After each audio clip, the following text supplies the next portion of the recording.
Hello friends, welcome to learn united. Learn united channel में आप सभी का स्वागत है।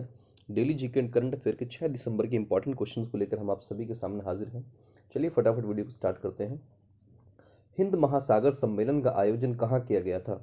Where was the Indian ocean conference held? तो आपके ऑप्शन है Sri Lanka, Abu Dhabi, Vietnam, Maldives. तो ये जो हुआ था आपका अबू धाबी में हुआ था। चलिए फटाफट इसके बारे में जान लेते हैं। ये हिंद महासागर का 5th एडिशन था, 5वां सम्मेलन था। और इस बार इसका विषय था, थीम थी हिंद महासागर, पारिस्थितिकी, अर्थव्यवस्था, महामारी। ये साल इसकी थीम थी। और हिंद महासागर इंडियन ओशियन कॉन्फ्रेंस का पहला संस्करण 2016 में सिंगापुर में आयोजित किया गया था। और इसके बाद श्रीलंका, वियतनाम और मालदीव तीनों जगह पर हो चुके हैं लगातार। और भारत की ओर से विदेश मंत्री डॉक्टर एस जयशंकर ने इसमें भाग लिया था। अगर ये पूछा जाता है कि इस बार हिंद महासागर सम्मेलन को भारत की तरफ से किसने संबोधित किया था, तो भी आपका ऑप्शन डॉक्टर एस जयशंकर होगा। चलिए फटाफट बढ़ते हैं नेक्स्ट क्वेश्चन की तरफ। संसद की लोक लेखा समिति के शताब्दी समारोह का उद्घाटन किसने किया? Who inaugurated the centenary celebration of the public accounts committee of the parliament? तो आपके ऑप्शन है नरेंद्र मोदी जी, ओम बिरला जी, वेंकैया नायडू, रामनाथ कोविंद। तो यहाँ पर करेक्ट आंसर राष्ट्रपति रामनाथ कोविंद ने इसका उद्घाटन किया था। तो लोक लेखा समिति के शताब्दी वर्ष समारोह का उद्घाटन राष्ट्रपति रामनाथ कोविंद ने संसद भवन के सेंट्रल हॉल में किया। रविवार को इसके समापन कार्यक्रम में स्पीकर ओम बिरला, राज्यसभा के उपसभापति हरिवंश जी, पीएसी अध्यक्ष अधीर रंजन चौधरी जी शामिल हुए थे। अब लोक लेखा समिति के बारे में थोड़ा जान लेते हैं। तो पीएसी कमेटी जो है भारतीय संसद के कुछ चुने हुए सदस्यों वाली समिति है, जो भारत सरकार के खर्चों की लेखा परीक्षा करती है, मतलब कि जो इंडियन गवर्नमेंट खर्च करती है उसकी ऑडिटिंग करती है पीएसी कमेटी। यह समिति संसद द्वारा निर्मित है। लोक लेखा समिति प्राक्कलन समिति एस्टिमेट्स कमेटी की जुड़वा बहन के रूप में जानी जाती है। ये भी क्वेश्चन कई बार आ जाता है कि एस्टिमेट कमेटी की जुड़वा बहन कौन सी समिति है? तो प्राक्कलन समिति की जो जुड़वा बहन है वो लोक लेखा समिति है। इस समिति में 22 सदस्य होते हैं, जिसमें 15 लोकसभा के सदस्य होते हैं और 7 राज्यसभा के सदस्य होते हैं। और इनका कार्यकाल होता है 1 वर्ष के लिए। तो लोक लेखा समिति के जो सदस्य होते हैं उनका कार्यकाल होता है 1 साल के लिए। और यह समिति भारत के नियंत्रक महालेखा परीक्षक ऑडिटर जनरल ऑफ इंडिया द्वारा दिए गए लेखा परीक्षण संबंधी प्रतिवेदनों की जांच करती है। लोकसभा सचिवालय इस समिति के कार्यालय की भूमिका निभाता है। एक्विरेंस सैन्य अभ्यास का किन देशों के बीच किया जाता है? Between which countries is the एक्विरेंस military exercise conducted?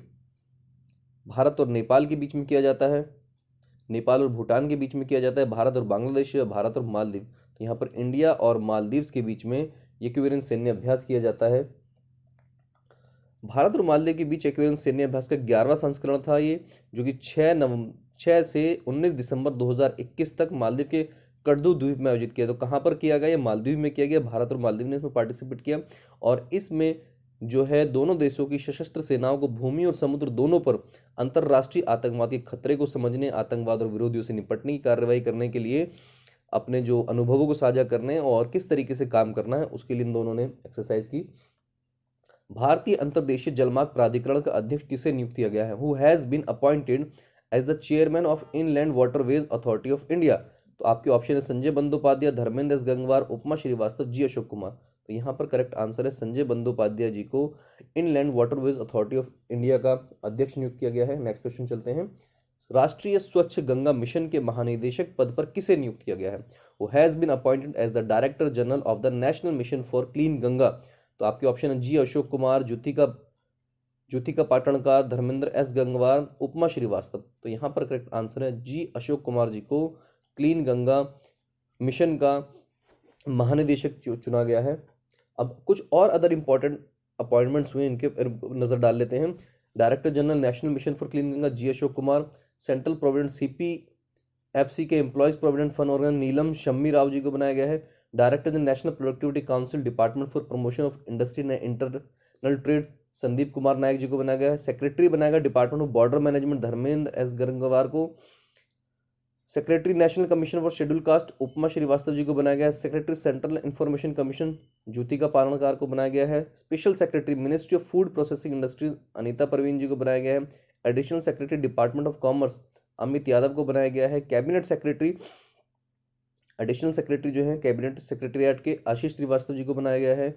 Additional secretary ministry of electronic and information technology Amit Agarwal ji को बनाया गया है। Establishment officer and additional secretary department of personnel and training Deepti Umashankar ji को बनाया गया additional secretary department of revenue Vivek Agarwal ji को बनाया गया है additional secretary department of telecommunication Hari Ranjan Rao ji को, joint secretary department of home ministry of affairs Shyamal Mishra ji को बनाया गया है।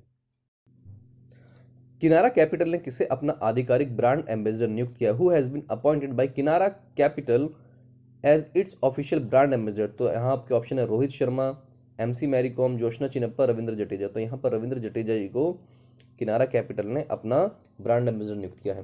तो Bangalore based innovative fast growing fintech Kinara capital signed the Indian cricketer Ravindra Jadeja as its official brand ambassador on the occasion of company's 10th anniversary. Kinara capital जो है वो loan service provide करती है India's MSMEs। Till date Kinara capital has disbursed 70,000 collateral free loan. तो 70,000 तक अभी तक loan की कंपनी है। ये हवाई अड्डों में भारत के पहले बायोमेट्रिक्स आधारित डिजिटल प्रोसेसिंग सिस्टम का नाम क्या है? What is the name of India's first biometric based digital processing system in airports? तो यहाँ पर आपके ऑप्शन है टेक यात्रा, डिजी यात्रा, टेक्नो बोर्डिंग, डिजी बोर्डिंग। तो यहाँ पर करेक्ट ऑप्शन है डिजी यात्रा। अभी जो बायोमेट्रिक्स आधारित सिस्टम इन्होंने चालू किया है, चलिए इसके बारे में जानते हैं। Ministry of state for civil aviation VK Singh announce that the airports authority of India is working on the country's first facial recognition technology. ये देश की पहली ऐसी टेक्नोलॉजी होगी जो फेशियल चेहरा पहचानने की तकनीक होगी। Based biometric boarding system it is to be piloted for passenger at Varanasi. सबसे पहले कहाँ पर भी लॉन्च की जाएगी? Varanasi, Pune, Kolkata and Vijayawada airport. This biometric boarding system is part of the first phase of Digi Yatra. इसका पहला फेज है। The Digi Yatra initiative seeks to promote paperless air travel. जो पेपरलेस एयर ट्रेवल को प्रमोट करने के लिए it is biometric based digital processing system for passengers entry and related requirements. Actually इसको पेपर फ्री बनाने के लिए इन्होंने इसको किया है, जिसमें पैसेंजर की एंट्री और जो बोर्डिंग पास और जितने भी काम अब तक पैसेंजर के पेपर में होते थे वो सब पेपरलेस होने वाले हैं। The system is set to be launch in early 2022। तो 2022 में इसको लॉन्च करने का पूरा प्रोग्राम है। चलिए, बैडमिंटन वर्ल्ड फेडरेशन का बेस्ट पुरुष प्लेयर किसे चुना गया है? Who has been chosen as the best male player of the badminton world federation. तो किनको चुना गया है? तो विक्टर एक्सेल्सन, ताई तुजुयिंग, लीनी रात्रि ऑक्तिला, क्यूजिमो। तो यहाँ पर करेक्ट आंसर है विक्टर एक्सेल्सन को बैडमिंटन वर्ल्ड फेडरेशन का बेस्ट पुरुष प्लेयर चुना गया। अगर पूछा जाता है कि फीमेल प्लेयर किसे चुना गया है तो ताई युंग को फीमेल प्लेयर चुना गया है, और पैरा बैडमिंटन प्लेयर के लिए लीनी रात्रि ऑक्तिला को फीमेल पैरालंपिक प्लेयर चुना गया है, और क्यूजिमो को male paralympic player of the year चुना गया है।